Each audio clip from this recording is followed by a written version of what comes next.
আজকে আপনাদের সঙ্গে একটা হলুদের থিম কেক ডেকোরেশন নিয়ে হাজির হলাম। আসলে আমার পেজে কিন্তু আমি অনেক ধরনের ডেকোরেশনই দেখিয়েছি আপনাদেরকে, অনেক ধরনের ডেকোরেশন শেয়ার করেছি, কিন্তু একটাও কোনো হলুদের কেক আমি ডেকোরেশন করে শেয়ার করিনি।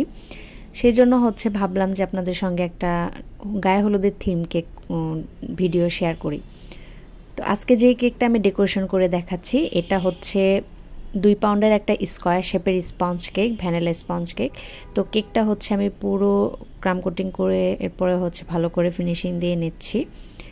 আর আমি বরাবরের মতোই সবসময় বলেছি যে আমি কোন ক্রিমটা ইউজ করি, আমি ভিভো ক্রিমটা ইউজ করি। ভিভো হোয়াইট যে লিকুইড হুইপ ক্রিমটা আছে সেটাই আমি ইউজ করি।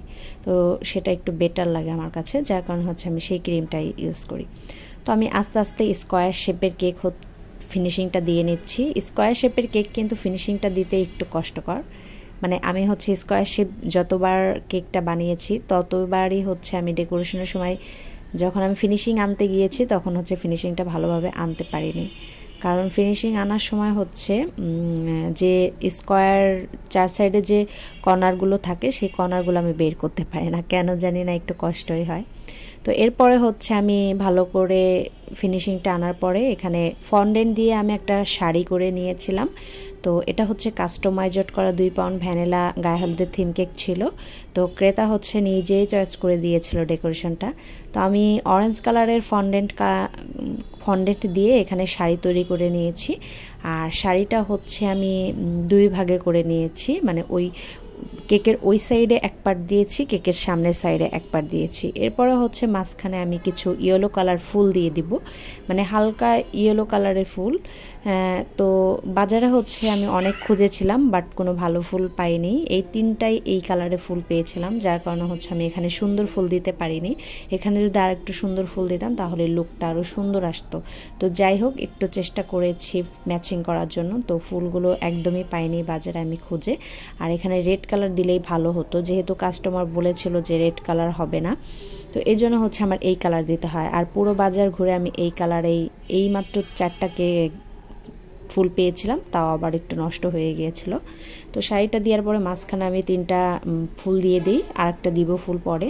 তো এরপরে শাড়িটার চারপাশে আমি লেস দিয়ে দিই। এখানে আমি চাইলে এডিবল লেস দিতে পারতাম, তো এডিবল লেস আমি দিই নাই, এখানে আমি নন এডিবল লেস দিয়েছি।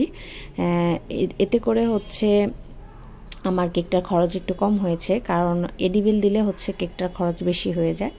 তো এই জন্য আমি একটু কম প্রাইজের মধ্যে আমার কাস্টমারকে বানিয়ে দিয়েছি। এখানে নন এডিবল ফন্ডেন্টের শাড়ির পাশে আমি নন এডিবল লেস ইউজ করেছি, যার কারণে এই লেসটার কারণে আমার কেকটা কিন্তু আরও গর্জিয়াস হয়ে উঠবে এবং ডেকোরেশনটা কিন্তু আরও সুন্দর ফুটবে বেশি।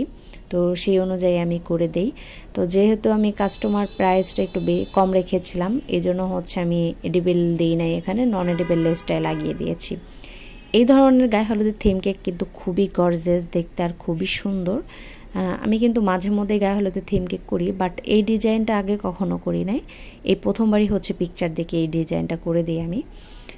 আসলে অনেক ধরনের গায়ে হলুদের থিম কেক হয়ে থাকে, তো এক এক সময় এক এক ধরনের গায়ে হলুদের থিমের অর্ডার পাই। তো এই থিমটা প্রথম পেয়েছিলাম। তো কেকটা আমার কাছে মোটামুটি ভালোই লেগেছে, এই কেকটা করতে তেমন বেশি ঝামেলা নেই, ঝামেলাও হয়নি। আমি এখানে সাদা কালারের ফন্ডেন্টের মধ্যে একটু অরেঞ্জ কালার দিয়ে ফন্ডেন্টের কালারটা অরেঞ্জ করে নিয়েছিলাম। তো কেকটা এরপরে আমি সম্পূর্ণ লেসটা সেটিং করে, শাড়িটা সুন্দর করে সেটিং করে, ফুলগুলো ভালো করে সেটিং করে চারপাশে কিছু গোলাপের পাতা দিয়ে দিয়েছি যাতে কেকটা আরও সুন্দর দেখায়। এরপরে গোল্ডেন কালারে কিছু সুগার বল দিয়ে দিয়েছি কেকের উপরে, যাতে করে কেকটা আরও সুন্দর দেখায়। তো ফাইনাল লুকটা অবশ্যই দেখতে পাচ্ছেন আপনারা, কেমন হয়েছে লাইক কমেন্ট করে অবশ্যই বলবেন। কেকটা কিন্তু আমার কাছে খুবই ভালো লেগেছে, তো আপনাদের কাছে কেমন লাগলো অবশ্যই জানাবেন। খুবই চমৎকার একটা গায়ে হলুদের থিম কেক ছিল এটা, আলহামদুলিল্লাহ, মাশাআল্লাহ, কেকটা অনেক সুন্দর হয়েছিল।